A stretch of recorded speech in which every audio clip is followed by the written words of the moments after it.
அன்பர்களுக்கு வணக்கம். ஆன்மீக சிந்தனை மூலமாக தங்களை சந்திப்பதில் மிக்க மகிழ்ச்சி. ருத்ராட்சம் மகிமை பொருந்தியது. கைலாசத்தில் ஒரு தடவை ருத்ரனின் திருக்கண்களில் இருந்து ஆனந்த கண்ணீர் பெருகியது. ஒவ்வொரு நீர்த்துளியும் மணிகள் போல அநேக முகங்கள் கொண்டதாக வெளிப்பட்டது. அஷி என்றால் கண் என்று பொருள். அந்த மணியைத்தான் ருத்ராட்சம் என்று அழைக்கிறோம். ருத்ராட்சத்தின் மேல் பகுதி பிரம்மாவும், கீழ்ப்பகுதியில் நாராயணரும், நடுப்பகுதியில் சிவபெருமானும் வசிக்கின்றனர். ருத்ராட்சத்தில் மின்சக்தி உள்ளது.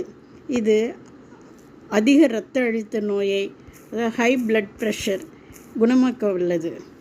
இதை உரைத்து தேனுடன் சாப்பிட்டால் இதய நோய் குணமாகும், மன அமைதியை தரும். ருத்ராட்சத்தின் மீது பட்ட தண்ணீர் நம் மீது படுவதாலும் அதை ஊற வைத்த நீரை அருந்துவதாலும் உடல் வியாதிகளும் ஹைப்பர் டென்ஷன் போன்ற மனவியாதிகளும் தீர்ந்து நல்ல ஆரோக்கிய உண்டாகும். நாம் உறங்கும் போதும் உண்ணும் போதும் அனைத்து காலங்களிலும் பயமின்றி ருத்ராட்சத்தை அணிந்து கொள்ளலாம். இதை அணிந்து கொண்டு பூஜை செய்தால் அணிந்தவர்களுக்கு அதன் பலன் பல மடங்காக பெருகும், சர்வ மங்களங்களும் உண்டாகும். சிவனடியார்கள் யாராக இருப்பினும் அவர்கள் திருக்கரங்களால் கொடுத்து வாங்கி கொண்டு அணியலாம். இதை அணிந்தவர்கள் மதுபானம் அருந்தக்கூடாது, புலால் உண்ணக்கூடாது, சிவபுராணம் படிக்காமல் சிவநாமம் சொல்லாமல் இருக்கக்கூடாது. தெய்வத்துக்கு பூஜை செய்யும் பொழுதும், பரிகாரங்கள் செய்யும் பொழுதும், திவசம் செய்யும் பொழுதும் ருத்ராட்சம் அணிந்து அந்த காரியங்களை செய்யும் பொழுது மிகவும் விசேஷமான பலன்கள் அளிப்பதோடு சிவ சாயுஜ்யமும் கிடைக்கும். திவச காலத்தில் ருத்ராட்சம் அணிந்தவருக்கு உணவிட்டால் பித்ருக்கள் எல்லையற்ற மகிழ்ச்சி அடைவார்கள். ருத்ராட்சம் அணிந்திருப்பவரை எந்த பாதிப்புக்கும் உள்ளாவதில்லை.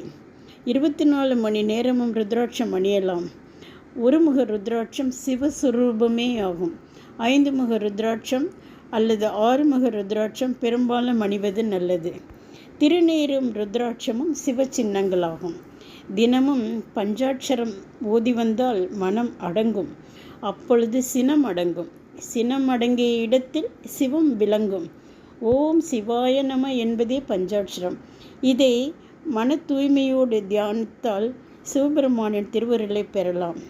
முருகனுக்கு ஷடாட்சரம், அதாவது ஓம் சரவணபவ 6 எழுத்து மந்திரம். சிவனுக்கு ஓம் நம சிவாய என்ற பஞ்சாட்சர 5 எழுத்து மந்திரம். தழும்பேற 5 எழுத்து ஆகிய பஞ்சாட்சரத்தை சிவாய நம என்று ஜெபித்தாலே நாம் நாவினால் செய்த பாவங்கள் குறையும். நாவினால் செய்த பாவம் என்றால் நாம் மற்றவர்கள் மனது புண்படும்படி எத்தனை வார்த்தைகள், எவ்வளவு பேச்சுக்கள் பேசுகிறோம். அது எல்லாம் தான் நாவினால் செய்த பாவமாக வந்து நம்மையே தாக்குகிறது. இந்த பாவம் தீர ஒரே பிராயச்சித்தம் சிவன் நாமத்தை நம் நாக்கில் தழும்பேறும் அளவுக்கு தினந்தோறும் சொல்வதுதான். சிவம் என்றால் மங்களம், மங்களங்களை தருபவர் சிவன்.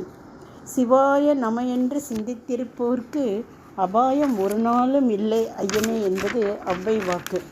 இதைத்தான் திருமூலர் சிவசிவ என்கிற தீவினையாளர் சிவசிவ என்றிட தீவினை மாலும், சிவசிவ என்றிட தேவருமாவர், சிவசிவ என்ன சிவகதி தானே என்று அவர் அருளிய திருமந்திரத்தில் குறிப்பிடுகின்றார். திருச்சிற்றம்பலம். மீண்டும் சந்திப்போம். நன்றி.